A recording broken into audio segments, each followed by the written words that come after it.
Hello students, today's topic is trace of matrix. Trace of matrix है क्या चीज? The sum of diagonal elements of a square matrix A. कैसे matrix अभी ये? एक square matrix. Trace of matrix हमेशा किस में निकाला जाएगा?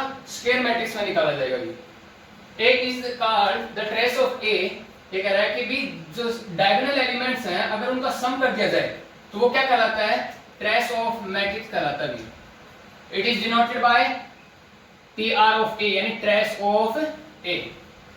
जैसे फॉर एग्जांपल मैंने मेंशन भी कर रखा है trace of A is equal to A11 plus A22 plus A33 plus up to सॉन ANN. These are diagonal elements. क्योंकि देखो भी इसके अंदर I और J क्या है? इक्वल है. जिसमें I और J इक्वल होते हैं इनको तो बोलते हैं डायगोनल एलिमेंट्स. तो इन डायगोनल एलिमेंट्स का अगर सम कर दिया जाए एक स्क्वायर मैट्रिक्स के अंदर तो क्या कहलाता है भी? Trace of A. इसको ऐसे भी डिनोट किया जाता है summation of I is equal to 1 to n AII. क्योंकि ये दोनों बराबर होते हैं ना इसलिए दोनों जगह पे क्या आएगा? II. अदरवाइज क्या होता है यहाँ पे? IJ. जैसे फॉर एग्जांपल एक मैट्रिक्स अभी 1 2 3 3 5 6 2 0 9. अगर आपको इसका ट्रेस ऑफ निकालने के लिए बोले जैसे फॉर एग्जांपल ये A मैट्रिक्स है ट्रेस ऑफ A किसके इक्वल आएगा? इन डायगोनल एलिमेंट्स का सम 1 प्लस 5 प्लस 9 कितना आ गया? ये 15. तो ट्रेस ऑफ A कितना आ गया? 15. Now properties of trace of A matrix. अब हम ट्रेस ऑफ मैट्रिक्स की क्या प्रॉपर्टीज पढ़ेंगे भी. मेरे पास दो मैट्रिक्स है भी A मैट्रिक्स है एंड B मैट्रिक्स है. दोनों के दोनों क्या है? एक स्केलर मैट्रिक्स है और लैम्डा भी एक स्केलर भी. लैम्डा क्या है? एक स्केलर है. तो उसकी प्रॉपर्टीज क्या कहती हैं? Trace of lambda times of A. कहने का मतलब है कि अगर A मैट्रिक्स को किसी स्केलर से मल्टीप्लाई करके अगर हम उसका ट्रेस निकालें या फिर A मैट्रिक्स का ट्रेस निकाल के उसको लैम्डा से मल्टीप्लाई कर दे तो दोनों रिजल्ट क्या रहेंगे? सेम रहेंगे. तो इस प्रॉपर्टी को क्या कहा जाएगा? Trace of lambda times of A is equal to lambda times of trace of A. Second property क्या है? Trace of A minus B means अगर कोई दो मैट्रिक्स है उन दोनों के डिफरेंस का ट्रेस निकालो या फिर उनके इंडिविजुअल ट्रेस का डिफरेंस निकालो. दोनों का इंडिविजुअल ट्रेस निकाल रखा है और बाद में उसका डिफरेंस करता है. दोनों रिजल्ट क्या रहेंगे? बराबर रहेंगे भी. Means trace of A minus B is equal to trace of A minus trace of B. Third property क्या आ गई? ट्रेस ऑफ AB मींस कोई दो मैट्रिक्स थे वो A और B अगर मैं उनका प्रोडक्ट करके बाद में उनका ट्रेस निकालूं या फिर A को B से मल्टीप्लाई करूं या फिर B को A से मल्टीप्लाई करके इनमें से कोई सी भी मल्टीप्लिकेशन करके अगर मैं इनका ट्रेस निकालता हूं तो वो रिजल्ट क्या रहेगा? बराबर रहेगा भी. ठीक है.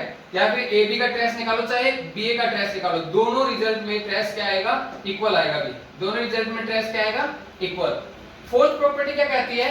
ट्रेस ऑफ A इक्वल होता है ट्रेस ऑफ A ट्रांसपोज. ये जो डैश का साइन है ना भी ये किसको डिनोट करने लग रहा है? ट्रांसपोज को. ट्रांसपोज का मतलब क्या है? कोई भी मैट्रिक्स के अंदर अगर उसकी रो को हम कॉलम में चेंज कर देते हैं तो वो क्या बन जाता है? ट्रांसपोज बन जाता है. तो ये कहने लग रहा है आप किसी मैट्रिक्स का ट्रेस निकालो या फिर उसके ट्रांसपोज का ट्रेस निकालो रिजल्ट क्या रहेगा? सेम रहेगा भी. उसके बाद फिफ्थ प्रॉपर्टी क्या कहती है? Trace of identity matrix of n order. n order का मतलब है 2 ऑर्डर भी हो सकता है 2/2 या 3/3 या 4/4. अगर मैं कहूं ट्रेस ऑफ I2 का मतलब 2/2 ऑर्डर की आइडेंटिटी मैट्रिक्स का ट्रेस क्या आएगा? 2 आएगा. 3/3 की आइडेंटिटी मैट्रिक्स का ट्रेस क्या आएगा? 3 आएगा. 4/4 की आइडेंटिटी मैट्रिक्स का ट्रेस क्या आएगा? 4 आएगा. ठीक है जी. क्यों?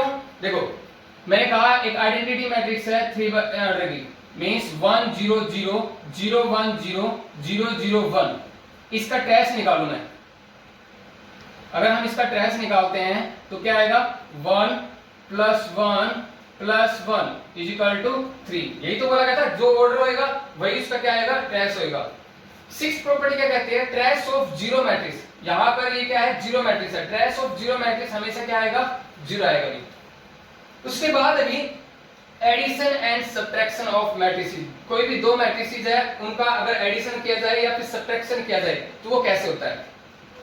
हमेशा एक बात ध्यान रखना भी अगर कोई भी दो मैट्रिक्स है उनका ट्रेस निकालता है तो सबसे पहली कंडीशन क्या होनी चाहिए? उनका ऑर्डर क्या होना चाहिए? सेम होना चाहिए. देखो मेंशन कर रखा है if A is equal to Aij m by n order and B is equal to Bij m by n order means order क्या होना चाहिए? सेम होना चाहिए. are two matrices of same order then their sum उनका सम किसके equal होएगा? उनका sum equal होएगा भी सम ऑफ देयर कॉरस्पॉन्डिंग एलिमेंट्स, उनके कॉरस्पॉन्डिंग एलिमेंट्स के सम के इक्वल होएगा। मींस मेरे पास ए और बी दो मैट्रिक्स है, ये ए मैट्रिक्स है, ये बी मैट्रिक्स है, इन दोनों मैट्रिक्स का मैं क्या कर रहा हूं, सम कर रहा हूं। तो इनके कॉरस्पॉन्डिंग एलिमेंट्स, इसका कॉरस्पॉन्डिंग एलिमेंट क्या आएगा, ये, इसका कॉरस्पॉन्डिंग एलिमेंट क्या आएगा, ये, एंड सो ऑन।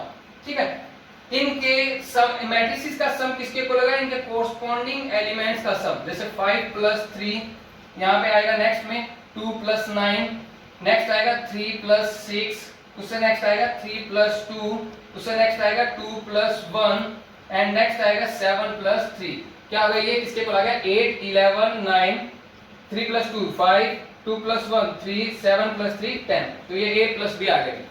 अगर ऐसे ही सिमिलरली अगर हमें a - b निकालना होता तो a - b कैसे निकालेंगे, ऑर्डर सेम होना चाहिए दोनों मैट्रिक्स का, डिफरेंस निकालना हो चाहे एडिशन निकालना हो, दोनों के केस में दोनों मैट्रिक्स का ऑर्डर क्या होना चाहिए, सेम होना चाहिए। तो दो मैट्रिक्स है सेम ऑर्डर की a और b, मुझे अगर डिफरेंस निकालना है, डिफरेंस कैसे निकलेगा, वही सेम प्रोसीजर है, कॉरस्पॉन्डिंग एलिमेंट्स इसमें ऐड हुए थे, यहाँ पर क्या आएंगे, सब्ट्रैक्ट होंगे।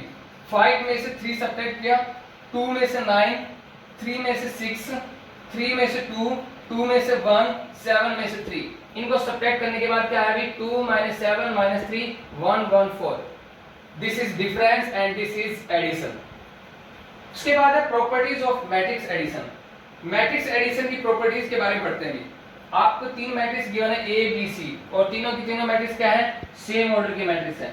ठीक है, उस केस में फर्स्ट प्रॉपर्टी क्या कहती है, अगर आप a + b यानी a मैट्रिक्स में b मैट्रिक्स ऐड करते हो या फिर b में a ऐड करते हो तो दोनों रिजल्ट क्या रहेंगे, सेम रहेंगे भी। इस प्रोसीजर को क्या बोलते हैं, इस रिजल्ट को क्या बोलते हैं, कॉम्यूटेटिव लॉ। इसको क्या बोलते हैं, कॉम्यूटेटिव लॉ। अगर a + b इक्वल आ जाता है b + a के तो उसको क्या बोलते हैं, commutative law.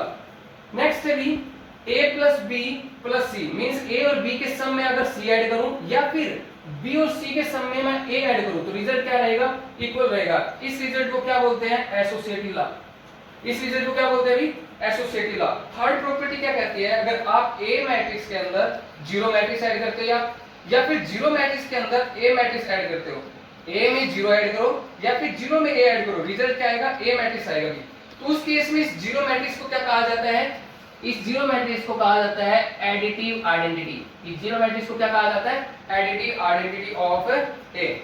Next fourth property क्या कहती है, अगर आप ए में ऐड करते हो उसका नेगेटिव, अगर आप किसी भी मैट्रिक्स में उसका नेगेटिव ऐड करते हो, जैसे फॉर एग्जांपल यहाँ पे ए में आप ऐड करने लग रहे हो उसका नेगेटिव, तो ये कह रहा है वो रिजल्ट क्या आएगा, जीरो के इक्वल आएगा, क्योंकि a और -a कैंसिल आउट हो जाएगा, या फिर सब्ट्रैक्ट करने पे क्या आ जाएगा, जीरो मैट्रिक्स आ जाएगा, या फिर -a में a ऐड करो तब भी क्या आएगा, जीरो आएगा। तो इस केस में ये कहने लग रहा है कि -a is additive inverse of a। तो -a क्या कहलाएगा, एडिटिव इनवर्स, क्योंकि एडिटिव इनवर्स और एडिटिव आइडेंटिटी में क्या फर्क होता है। एडिटिव आइडेंटिटी ये कहती है कि क्या ऐड करूं कि रिजल्ट जीरो बन जाए, क्या ऐड करूं कि रिजल्ट a ही रहे।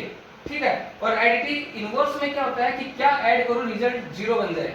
ठीक है, तो इस केस में जीरो क्या है, एडिटिव आइडेंटिटी, यहाँ पर -a क्या है, एडिटिव इनवर्स है। Last property fifth, a + b अगर इक्वल है a + c के एंड b + a इक्वल है c + a के। देखो ध्यान से, a + b आपको इक्वल गिवन है a + c के, b + a इक्वल गिवन है c + a के, तो ये रिजल्ट क्या कहता है, b इक्वल होगा c के। इसको क्या कहते हैं हम, cancellation law. This is known as cancellation law.